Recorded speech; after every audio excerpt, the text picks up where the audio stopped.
Hello and welcome. So this is another mistresses video, and this one's going to be all about Lola Montez. Now I sort of love her, sort of don't. If I knew her, she'd probably really annoy me, but I just love her life and just how much went on in it and all the scandal in her life. I just love it. So let's get on with it.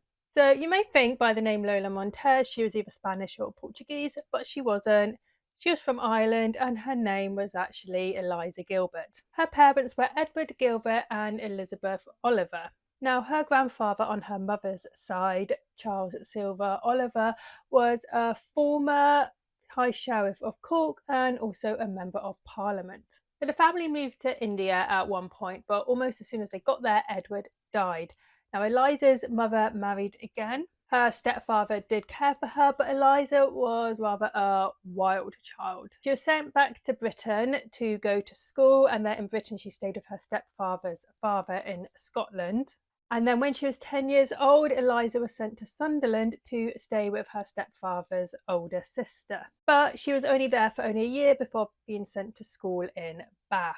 So in 1837, when Eliza was only 16 years old, she eloped with Thomas James, a British officer. They moved to India, but divorced after 5 years. Eliza went to London, where she decided to become a dancer and took the stage name Lola Montez. She completely let people think that she was Spanish, and she became a massive hit on stage. She used to do this dance where she would prance around the stage while fake spiders fell out of her dress, and as she danced she would lift her dress up to show that she had no underclothes on underneath. But soon someone recognised her not as being Spanish Lola Montez, but as being Irish Eliza James. So Lola, as she was now definitely going by, fled London and went to the European continent, where she embarked on a scandalous tour of the countries. So it is said that Lola had affairs with Tsar Nicholas I of Russia, Franz Liszt, and Alexandre Dumas. So in Paris, she started a relationship with newspaper owner Alexandre Dujaria. Now, he ended up being shot and killed in a duel after drunkenly offending someone. So in 1846, Lola ended up in Munich, where she demanded that the director of the theatre there put her on stage. He refused to do so, saying that Lola's performance would not go down well with Bavaria's Catholics and their conservative morals. Lola was not happy about this, so she went to the royal palace in Munich to speak with King Ludwig I. So apparently when Ludwig saw Lola, the first thing he said to her was, "Are your boobs real?" And not being offended in any way, Lola ripped open her bodice to prove to him that yes, they were in fact real. Ludwig became absolutely obsessed with Lola. He ordered the director of the theatre to put Lola on stage, and he did, but things did not go well. On the first night of her performance, she was greeted with boos and hisses. And then on her second performance, the police had to be there to stop a riot. So Ludwig was completely in love with Lola, and he completely ignored the fact that his people were willing to riot over her. He began to spend more and more time with her, and he would even discuss Bavarian politics with her, much to the disgust of his parliament. They obviously felt that the king should not be sharing state secrets or anything like that with someone who was not a Bavarian citizen. They were also rather wary of Lola, as there were rumours going around saying that she was actually a spy for either the Freemasons or the Protestants. So the Bavarian Parliament tried to warn Ludwig about Lola, but he completely ignored them and bought her a mansion. He then tried to make Lola a countess. Now, his parliament pointed out that Lola could not become a countess because only citizens of Bavaria can be given titles. So Ludwig then ordered for them to give Lola citizenship. The Prime Minister of Bavaria had had enough, so he ordered Ludwig to give up Lola, but instead Ludwig fired him. He then got rid of the cabinet completely and replaced them all with people chosen by him with Lola's help. So now the cabinet and parliament was made up of people who supported Lola. Ludwig then made Lola a countess and gave her an allowance of 20,000 marks. The fact that the king was madly and desperately in love with her went straight to Lola's head. She started to act like she was a proper aristocrat, and she would chase her enemies down the street with a horsewhip. Anyone who raised any objection against her or who were in any way negative about her were just fired by Ludwig. After he had fired some professors from the university who had spoken out against Lola, a group of angry students protested outside Lola's mansion. Lola did absolutely nothing to help the situation. She just toasted the students out of her window with a glass of champagne and then went straight to Ludwig and convinced him to just completely shut down the university. Now, this completely just blew up the whole situation. Literally everyone began to riot, like even people who were really not that bothered before began to riot. Lola was basically public enemy number one, but she was also a really cocky person.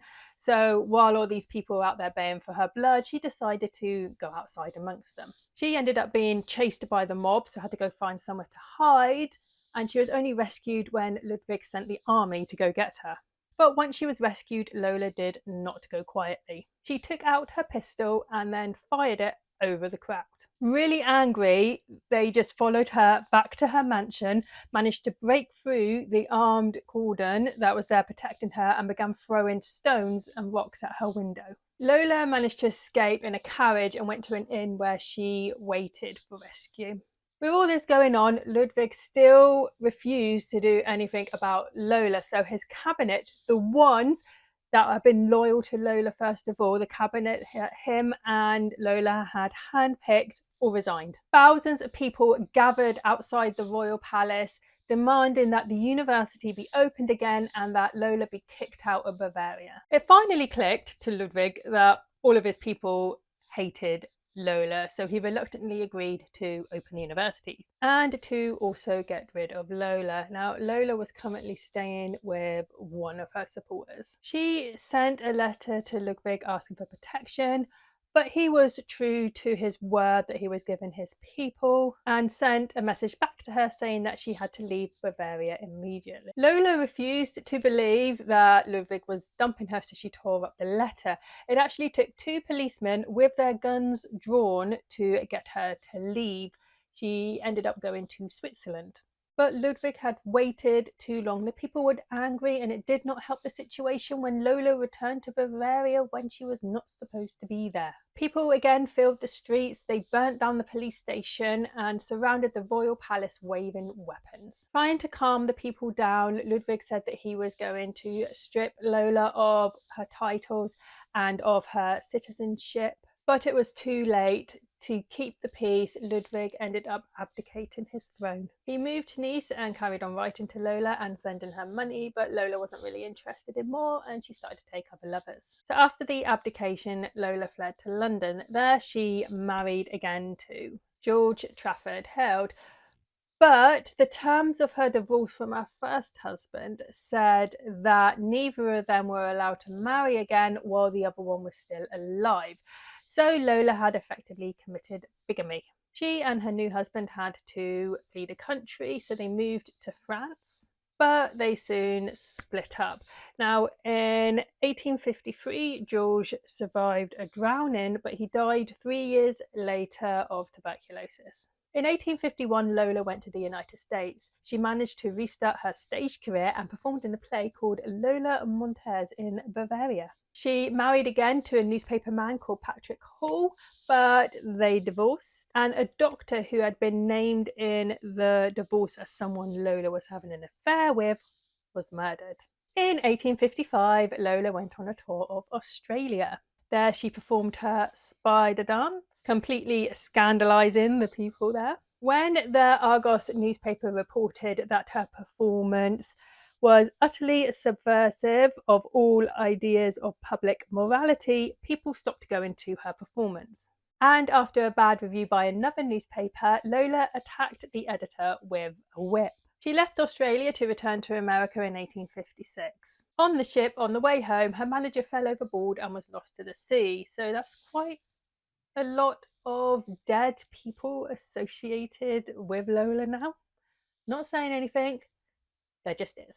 Lola died on the 17th of January 1861 from pneumonia. She was only 39 years old at the time of her death, and she had a really full life.